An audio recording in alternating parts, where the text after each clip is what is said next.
Bonjour, alors dans cette vidéo je vous propose de faire un point macro sur la situation qu'on peut observer en ce moment sur la zone Chine-Asie d'une part et sur les États-Unis et l'Europe d'autre part. De voir les conséquences que ça peut avoir sur le thème de l'inflation, des taux d'intérêt ou au contraire de la désinflation et du coup les stratégies qu'on peut adopter, qu'on pourra adopter sur les trimestres à venir en fonction de ces dernières observations. Alors sur la zone Asie d'abord, de plus en plus on se rend compte que l'impact de la réouverture de la Chine est très réel, qu'il est important. Donc vous avez ici l'IMF qui estime que la zone Asie-Pacifique va nourrir sur 2023 plus de la moitié de la croissance économique mondiale. Sur la Chine, on a clairement une confirmation du rebond. Il y a une forte hausse de la production de crédit au mois de mars. Vous voyez ici l'article de China Daily. On a une croissance importante des nouveaux crédits.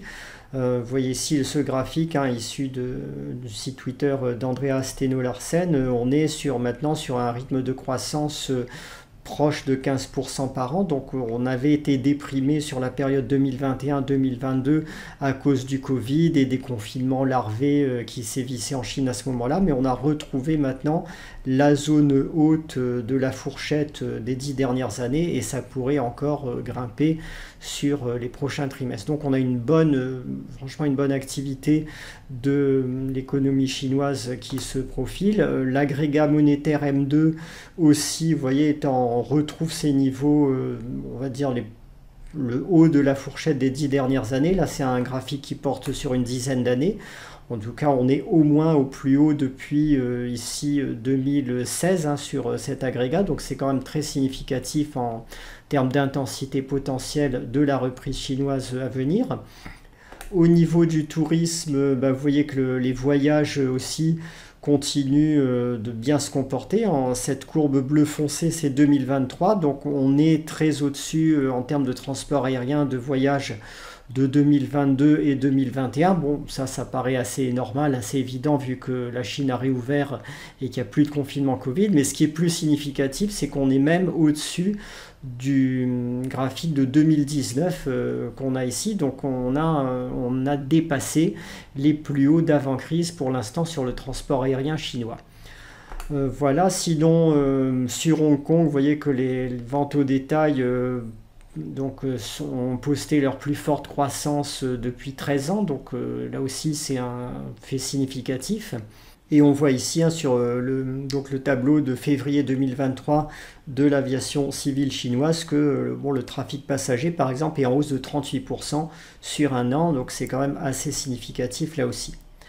Du coup, l'agence de l'énergie américaine revoit à la hausse la demande mondiale en pétrole pour 2023. Elle prévoit donc qu'on signe cette année un record absolu de consommation de pétrole à 101,9 millions de barils, toujours tiré par la hausse de la demande chinoise. Donc voilà, ça c'est quelque chose qu'il faut prendre en compte. Et en face, ce que j'observe, c'est que la production de pétrole de schiste américain ne parvient pas pour l'instant à augmenter. Alors ici, vous avez cette courbe en bleu qui est la production de pétrole américaine ajustée des variations saisonnières. La courbe rouge non ajustée des variations saisonnières. Je vais grossir un petit peu ce graphique pour qu'on le voit un petit peu de plus près. Clairement, ce que vous pouvez voir ici, c'est qu'on n'est absolument pas sur les rythmes de croissance qu'on avait avant le Covid. Sur la décennie 2012-2020 a permis d'avoir des prix bas sur le pétrole parce que les États-Unis ont pu augmenter fortement leur production de pétrole de schiste. Là, ça n'est pas le cas, donc le prix du pétrole peut être plus sensible aux décisions de l'OPEP qui reprend la main si les États-Unis continuent à être incapables d'augmenter leur production sur les trimestres à venir. Donc voilà, ça c'est, on va dire, ce tableau sur la Chine, l'Asie et le pétrole, c'est les seuls éléments potentiellement inflationnistes que je vois. Sur la zone États-Unis, au contraire, les indicateurs sont franchement en faveur d'une désinflation marquée dans les trimestres qui viennent. Vous voyez ici les prix à la production. Bon, on est maintenant passé en négatif hein, sur un an, en mars 2023, moins 1,15%. Donc là aussi, c'est un indicateur vraiment en faveur d'une désinflation. L'agrégat monétaire M2 passe de plus en plus franchement négatif, moins de 35%. Ça n'a pas été vu depuis plusieurs décennies sur cet indicateur. Donc pour moi, malgré la forte demande chinoise sur les trimestres qui viennent, on risque vraiment d'avoir une chute radicale des taux d'inflation aux États-Unis et en Europe, vu ces indicateurs et vu le gros ralentissement de l'économie américaine et potentiellement plus tard européenne qui est en cours. Au niveau des salaires et du marché de l'emploi, c'était un des derniers secteurs qui pouvait encore amener de l'inflation aux États-Unis. On commence à voir maintenant des données claires en faveur d'un gros assagissement. Vous voyez ici que la croissance des salaires pour les bas salaires aux États-Unis a fortement chuté sur le mois de mars. Hein. Donc cet article montre qu'on est en croissance encore de 5,1% sur un an, mais qu'on vient d'un plus haut de 17%. Donc il y a une forte baisse de la croissance des salaires, des bas salaires aux États-Unis.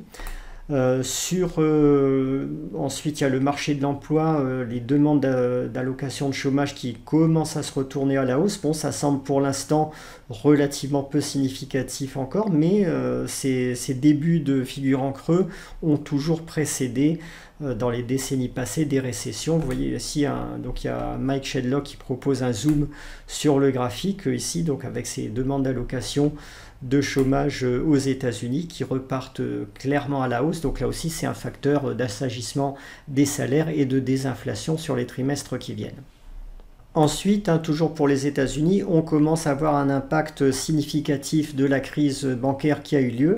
Les ventes au détail au mois de mars ont chuté, elles ont baissé de 1% par rapport au mois précédent. Donc là aussi, c'est un mouvement quand même significatif.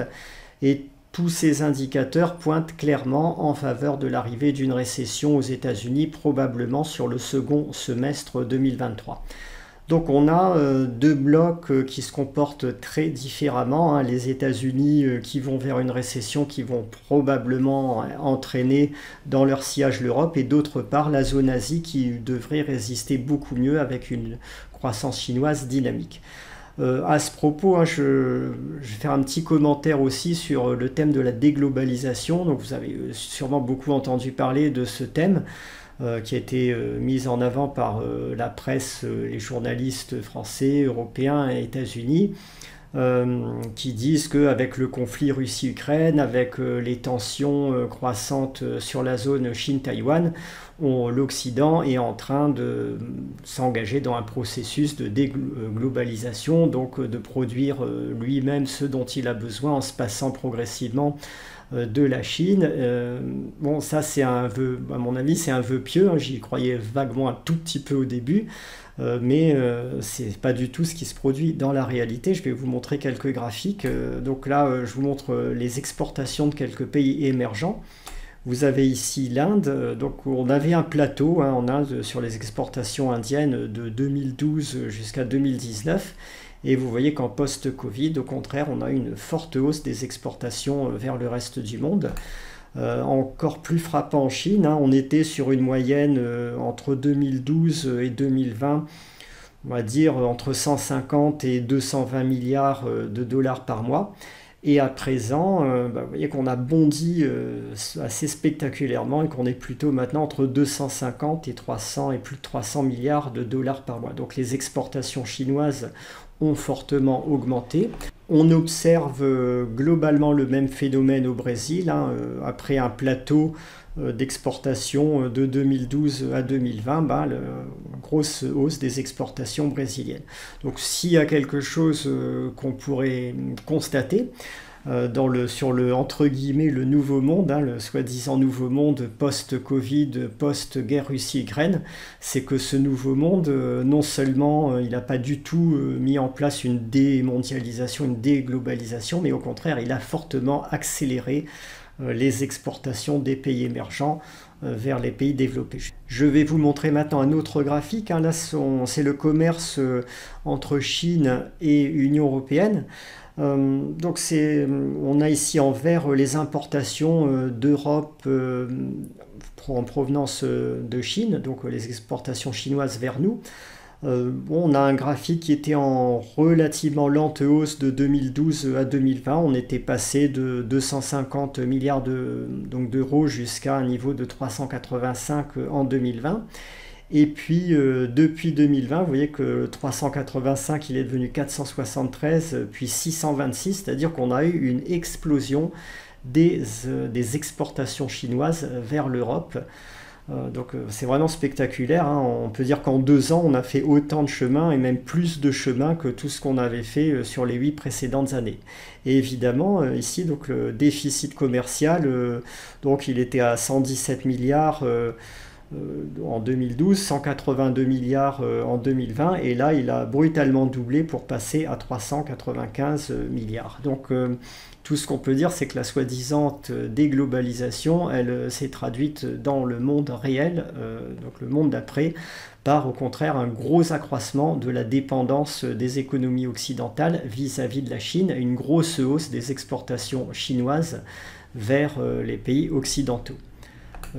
Bon, tout ça, ça peut se confirmer. Ce que je dis pour l'Europe, ça se confirme avec les États-Unis. Là, vous avez les exportations chinoises en direction des États-Unis qui étaient en faible hausse entre 2012 et 2020 et qui, depuis 2020, ont très fortement augmenté.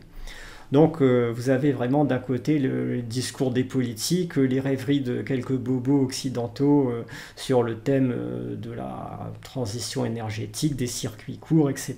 Et puis il y a le monde réel qui est totalement différent comme d'habitude. Donc dans tout ce que je vous ai dit jusqu'ici, vous pouvez sans doute constater que jusqu'ici, le pays qui semble, ou la zone qui semble sortir vainqueur du monde d'après, c'est clairement la zone Asie et la Chine.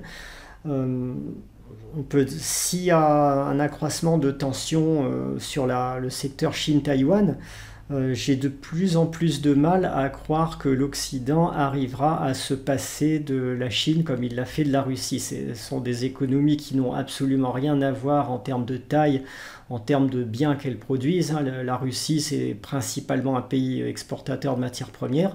La Chine, elle produit toutes sortes de biens de biens de consommation, de biens intermédiaires qui sont essentiels. C'est-à-dire que si on devait se passer aujourd'hui des biens produits par la Chine, on aurait avant tout une très forte baisse du pouvoir d'achat, une très forte hausse de l'inflation parce qu'il faudrait tout relocaliser, reproduire chez nous à des prix beaucoup plus élevés et ça créerait certainement des tensions sociales infiniment supérieures à ce qu'on a pu observer avec la Russie. Donc ça c'est un constat. Donc on peut se dire, si on veut investir, on a envie d'être exposé à la zone Asie le plus possible. Alors ça, il y a plusieurs façons de le faire.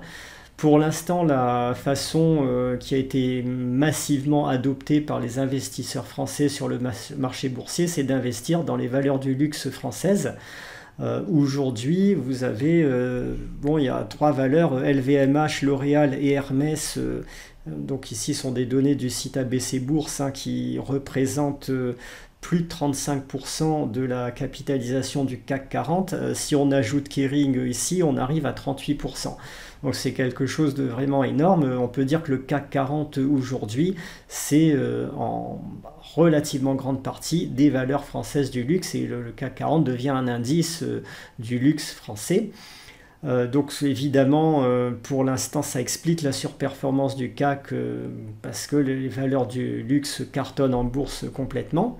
Le souci, c'est que les valorisations sont complètement délirantes, complètement déraisonnables en ce moment sur ce secteur.